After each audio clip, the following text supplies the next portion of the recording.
Hey guys, Kevin Smith for Arrow, Season 4, Episode 2, The Candidates, and I was definitely looking forward to this episode. I mean, last week's premiere was very surprising. I didn't expect it to be as good as it was. I didn't expect them to be redeeming the show as much as they do, and I have to say, this episode was another great episode.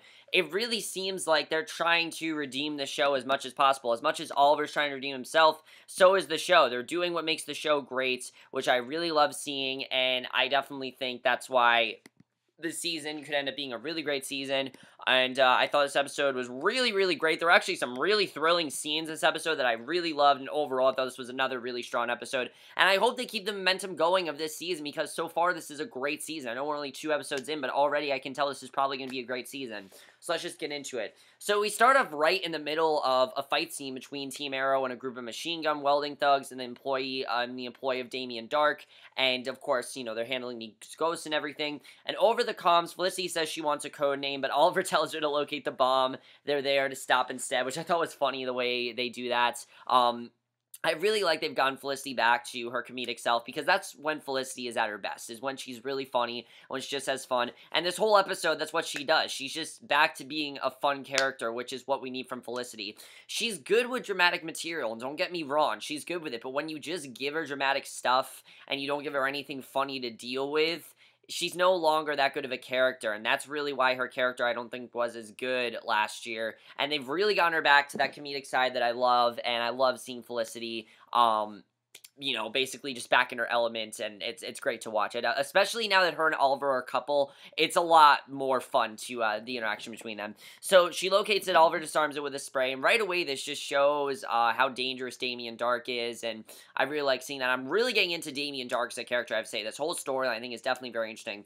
So back at the Foundry, Oliver lectures Thea about not killing the ghost, but she avoids the conversation by reminding him that they have company coming over, and Felicity's dressed up and excited for her first day as CEO. She's going to be taking over Palmer Technologies because, of course, Ray died, and she's going to take over, and she's now going to be the CEO, which is probably the perfect position for Felicity. I think that's perfect for her, and Oliver got her some gifts to celebrate, and I thought that was really sweet of him. So we see in the flashback gets really interesting in this episode, definitely, because in the flashbacks, Oliver kills an armed man on Lian Yu, who is interrogating him. He takes his bag and opens a laptop, sending messages to Amanda, and getting cryptic messages in response. So he doesn't know where these are coming from, and back in the present, we see that back at home, Oliver and Thea are hosting Jessica Danforth and her daughter Madison. They are old family friends of Moira. They're friends of her.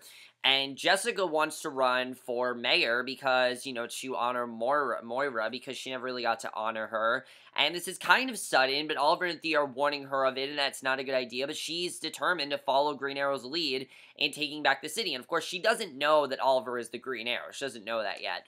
So she wants to help them out because of that, and I like seeing her wanting to step up. She's a new character, but I already really do like her, and I like seeing, again, it really goes with the theme of redeeming stuff this season. A lot of characters are trying to do that, and she is a character that we've never seen, and still she's trying to redeem herself, so I like seeing that.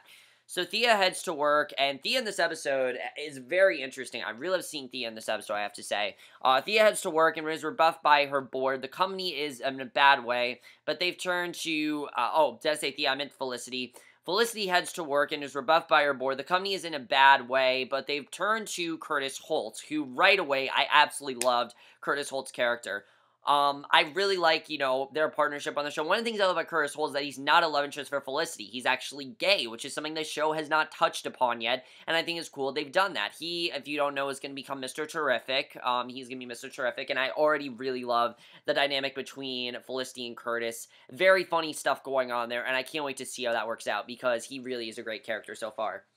So he has a way out, and he pitches Felicity an algorithm theorem that will help downsizing, and she doesn't want to, but is told by the board that there really isn't much of a choice. You know, she pretty much has to listen to him because they don't have any other options. So at a rally for Jessica Danforth, Oliver and Thea stand in the crowd bickering, and Danforth makes her, and Jessica makes her announcement at an intention to run, and then we see, now this was awesome. By Arrow standards, this might be one of the coolest scenes we've ever seen in Arrow, honestly. I love this scene. It was very Mission Impossible-esque. Remember Mission Impossible Rogue Nation, the opera scene, how cool that was? That is exactly what this was. There's attacked by a gunman. Oliver and Thea split duties. Thea goes after the shooters, actually unmanned gun turrets, and Oliver goes after Jessica, basically make sure she's safe, who's being kidnapped by someone posing as one of her security details, and Oliver disarms the man, but he runs, and this scene was just so awesome. I mean, it was just so rewarding. I mean, we got stuff like this last season, but never this high stakes in terms of action. And what I like is that while the season is fun, there's still some really high action going on. I love that. He runs, and Oliver gives chase, but is evaded when the attacker gets into a waiting car while Oliver's hit by another, and that scene was just awesome. I loved it. I was surprised by how much I love that scene, but honestly, that might be one of my favorite action scenes in Arrow history, because I didn't expect Arrow to do something that badass, but that was just awesome. I love that, and I hope they do more of that, because that's really cool. So, back at headquarters, Team Arrow has the windshield from the truck that hit Arrow and the assailant, but the attacker's fingerprints are no help. He's cut his fingertips up and moved the fingerprints around, and Oliver decides to go offer help to the cops, because obviously the cops, they can't seem to get a good profile, because obviously this person is very smart. Whoever it is, he's very smart, and obviously he's trying to cover himself up, so Oliver realizes he has to help them out. So at the police department, he tells Lance that he wants to help and that things are going to be different this time, and Lance asks him how. Lance still doesn't really trust Oliver. While he can tell, while he's cool with Oliver, turning himself around, things like that, and trying to do stuff, he still knows the situation that they got into last year and what happened with Oliver last year. He still doesn't fully trust him, and he still, I don't think, hasn't forgiven Oliver for, not telling him he is the Arrow. He still hasn't forgiven him for that, so definitely, we got that problem going on. I know people think that it's stupid that we still have old Lance still being upset at Oliver, but it's understandable. I mean, you can't really forgive someone for something like that. It takes a while to. Realistically, if someone were to do something, to betray you, it would probably take a while for you to forgive them, and I think this really shows that very well here. So on Lian Yu, in another flashback, Oliver's watching a small village where people are being forced at gunpoint to harvest crops. He preps himself for battle, drops the corpse of a man he killed earlier onto a landmine, and at Palmer Tech in the morning, Felicity and Curtis start the process of their downsizing, but their first firing makes Felicity feel bad because she tells him that the employees believed in Felicity, and obviously she now has to fire people, and it's a new position that Felicity hasn't really had to do before. She hasn't had this much power, and this could be a really good thing for Felicity, or it could be a really bad thing. I think Curtis is helping her out, but it just seems like maybe for Felicity, she has a little too much power. She's not used to having it. She's used to kind of being like the sidekick. She's not used to making all these decisions so quickly, but it is something good for Felicity, and I like seeing her do something other than just working with Oliver. I think it's pretty cool, actually.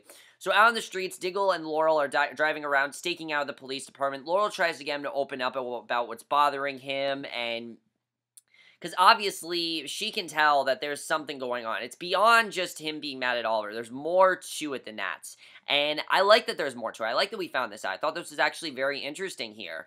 And then, yeah, kind of did copy the whole Patty Spivot thing on The Flash last night. I do understand that. But this was different because we realized that he admits to her that he suspects the connection between Darhk and his brother's death, because it was an organization that Darhk is in, and that, Damian is in, and he pretty much thinks that, Damian is H.I.V.E, that was the organization. H.I.V.E killed his brother, and he thinks that Darhk is in that same organization, and he says he's kept his investigation to H.I.V.E secret for 2 years, and Laurel tells him he has to tell the team, and, basically, you can tell how much of a loss this is for him. It's really sad to see that, but I like seeing Diggle go through this. I like seeing him confess to Laurel, definitely. So the gunman from the rally is waiting in a warehouse where Darhk meets him, saying that he's only been half of his fee because he failed to impress H.I.V.E, and the man's identified as Mr. Machin, and Mr. Machin is such a badass character. I know we're probably only going to see him for a couple episodes, but I think he's really cool, and something I like is that we're not just dealing with, just like, terrorists this season. These are all part of Darhk's organization, and they're all his cronies, basically. They're all his cronies, they're all working for him, and I like seeing that. So Darhk wants to prevent Danforth he wants to prevent Jessica from even running for mayor. He doesn't want her to do this, because, he obviously wants to take over the city and make it better, and Darhk tells him that this is his last chance and leaves. So I like that we see Darhk's mission here, last season, they had some good stuff with Roz, but we didn't have this. We didn't have Roz in every episode explaining his plan, seeing what's going on with him, and just having Darhk on this whole season. He's probably going to be on this whole season. If they do stuff like this all season, this could be really, really interesting. I really like where they're going with this, definitely.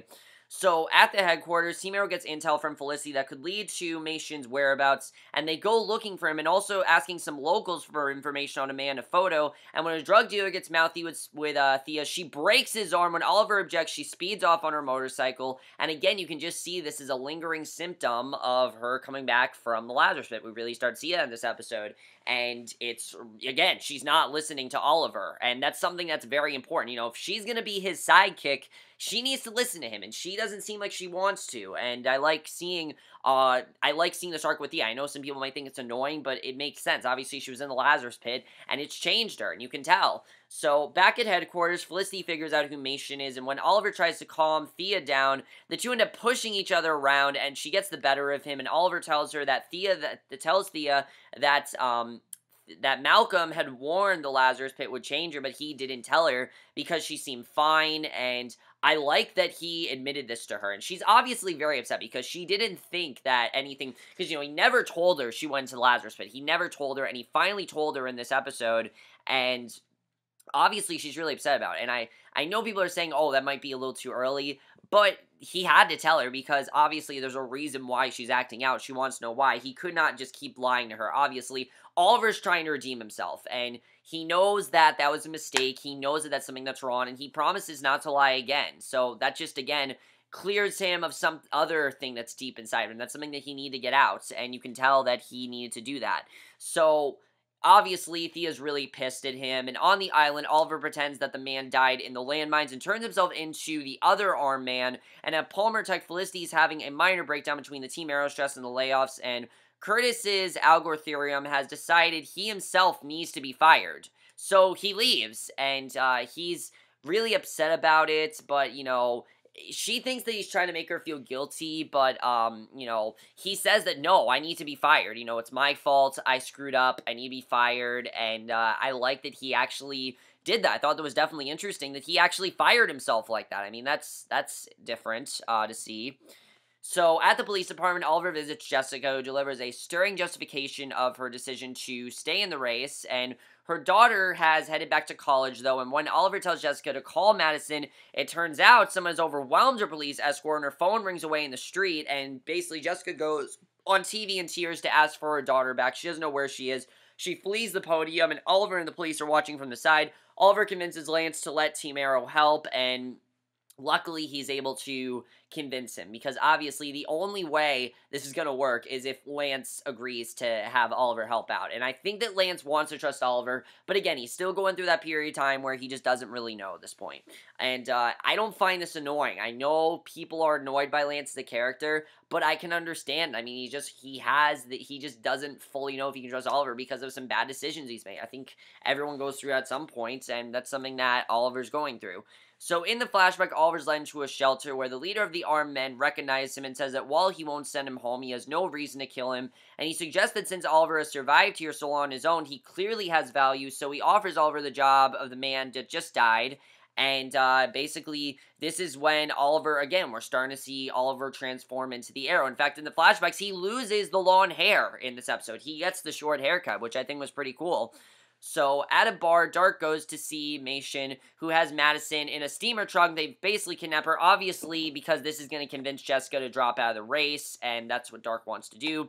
So, Darhk is furious, saying that the relationship is over because he respects order and Machin only anarchy, and he tells Machin to clean up his mess and leaves, and he's really pissed at Machin. He didn't want him to kidnap Madison. He wanted him to kidnap Jessica. That's really what he wanted to do. He didn't want Madison, so he's really upset about that. So back at their shared apartment, Thea feels bad for Jessica suggesting this is what it must have been like for Moira when Thea was kidnapped, and Laurel asks what happened to her on Nanda Parbat, and I like this interaction between Laurel and Thea. It's something that we did get briefly last season, but they never fully committed to it, and now we're getting more of it this season, and I definitely really love that.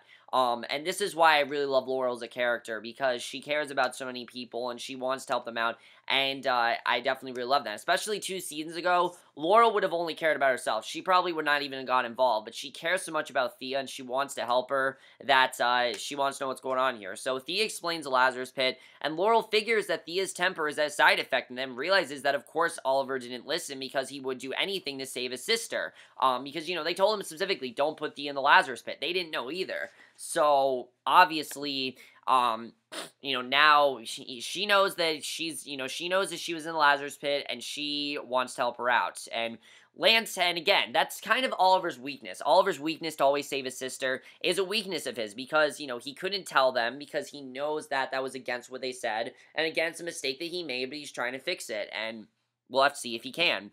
So Lance heads to see Darhk. Fury says he's gonna quit, but Darhk holds Laurel over his head. He gives Lance the location of Madison, saying that it wasn't his kidnapping, but that Lance had better watch his tone. And again, I like seeing Lance and Darhk working together. Why they're working together, again, we don't know, but it seems like Lance is working with Darhk, and it's probably because Darhk is just so powerful that Lance has basically forced to work with him. I'm not really sure, but I just find it very interesting that they're working together, definitely.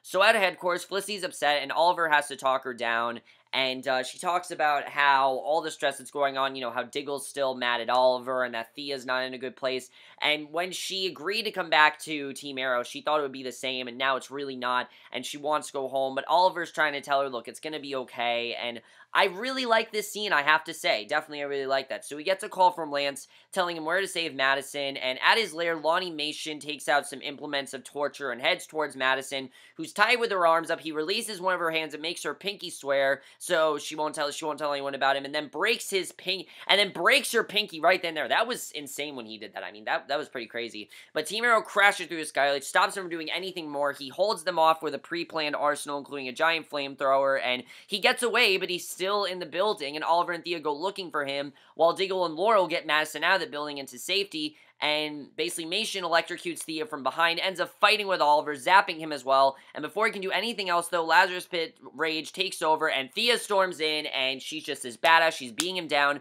eventually electrocuting him with his own weapon, and he's standing too near some chemicals, though, catches fire, and Oliver saves his life because he doesn't want to kill Machin. He knows that Darhk is going to come after him if he does that, so to prevent any sort of problems there, he just lets him live, and he saves life by breaking open a pipe overhead, but both Oliver and Thea are scared of what she's done, because now she's created some problems. Now they're going to think that, now people are going to think that probably Speedy is someone that is a rebel, and I really feel this is getting Thea in trouble. I mean, how tough Speedy is, we know what happened with Arrow last season. This could very much happen with Speedy, and I don't think that's going to end up well with Thea at all, so I don't see things going well for her.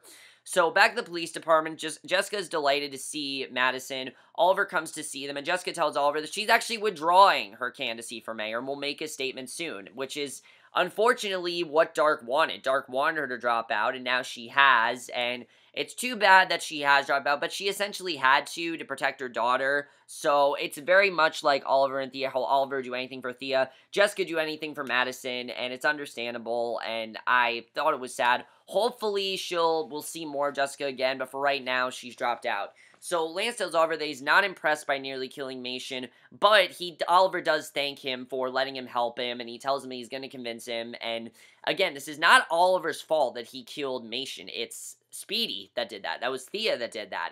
It was a side effect from, Nanda Parbat's, and so basically, he can't tell Lance, Lance can't say this is his fault because it's not. Obviously, Lance doesn't know what's going on with Thea, but I feel like Oliver needs to come clean to him about that, which I think he will at some point, but we'll have to see.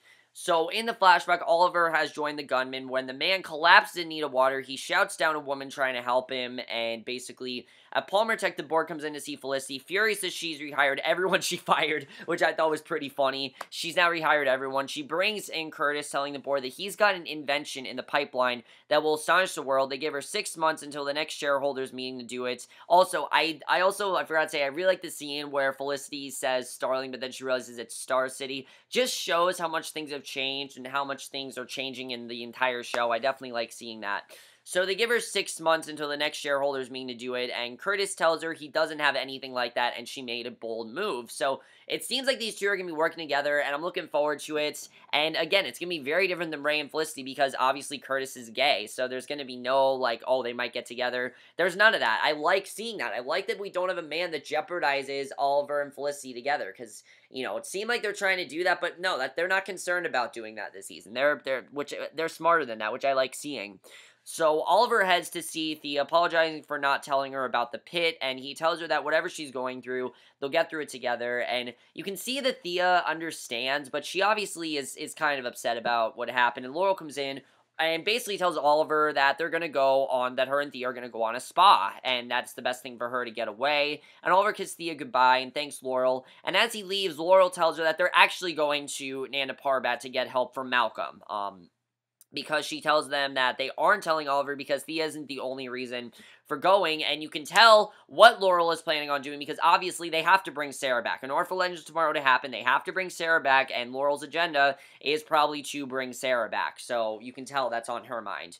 So on the way to the hospital, Machin attacked the paramedics and slaughtered them, painting an anarchy symbol on the wall in blood, and obviously, Machin's gonna get his revenge. He seems to have a much different agenda than Darhk does. Darhk doesn't, he seems to be doing things that Darhk tells him not to do, and I don't know what's gonna happen here, but I like they kept Machin alive. You know, he's not just some villain we're gonna see for one episode. There's more with him, and I like seeing that, which is something that we haven't really seen before. So at home, Oliver goes to see Felicity, who tells him she's figured out her work problems. He's disappointed in himself, saying that both Lance and Jessica said something about the city needing something Green Arrow can't be. Someone who can do things in the light and who isn't afraid, and you know, he says that he's trying to change. She tells him that he is, but he basically decides that in order for all this to work, he has to run for mayor. So Oliver's running for mayor, and that's really cool. Something that I didn't really see coming, but I really like seeing Oliver running for mayor. Hopefully he's good at that.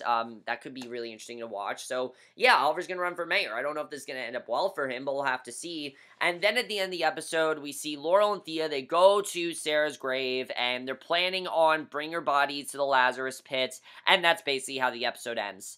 So overall, guys, really solid episode, definitely. I'm really loving this season. Let's talk a little bit about Darhk and Machin. Like I said, Machin seems to have a much darker agenda than what Darhk wants. No pun intended, but he seems to have a much, different agenda than Darhk is telling him to. So I don't really know what's going to happen here, but I don't think things are going to go well between Darhk and Machin. I think Machin's going to get himself in trouble, so that's not going to end well for him. I don't see things going well for them. We'll have to see what happens there, but that's going to be interesting.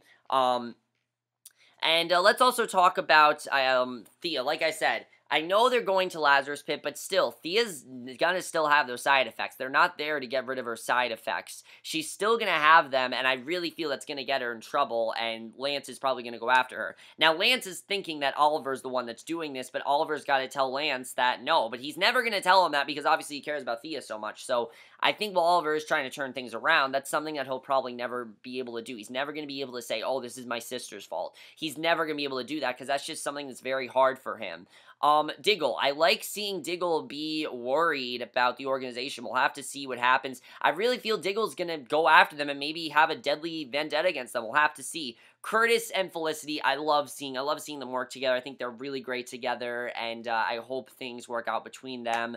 They seem to be really good friends, and I hope they become, like, the best of friends. I really do love those two together, definitely. That's gonna be a lot of fun to watch. But overall, guys, I'm also Oliver becoming the mayor. What is going to happen here? Is he going to be able to be a good mayor? I mean, I think he could be a good mayor, but I just don't know if this is the right thing for Oliver to do. You know, if this is going to end up having a good impact on him, we'll have to see. But overall, guys, I thought this was another great episode. I'm really loving this season overall. I hope they keep up the momentum of this season because this is turning out to be a really great season of Arrow so far. But again, season 3 was like that, and then we know how that turned out. So hopefully this doesn't go in the route that season 3 did. They're not, while this season is dark, there is a lot of comedy in it, which I definitely like, and that's something that I want in Arrow. I want it to be a fun show rather than a very dark show. And that's something that I definitely am enjoying about this season. But that's basically my review. Hope you enjoyed it, and we'll see you guys in my next video, which will be for tonight's episode of Empire, and then we'll see you guys for that. Okay, bye.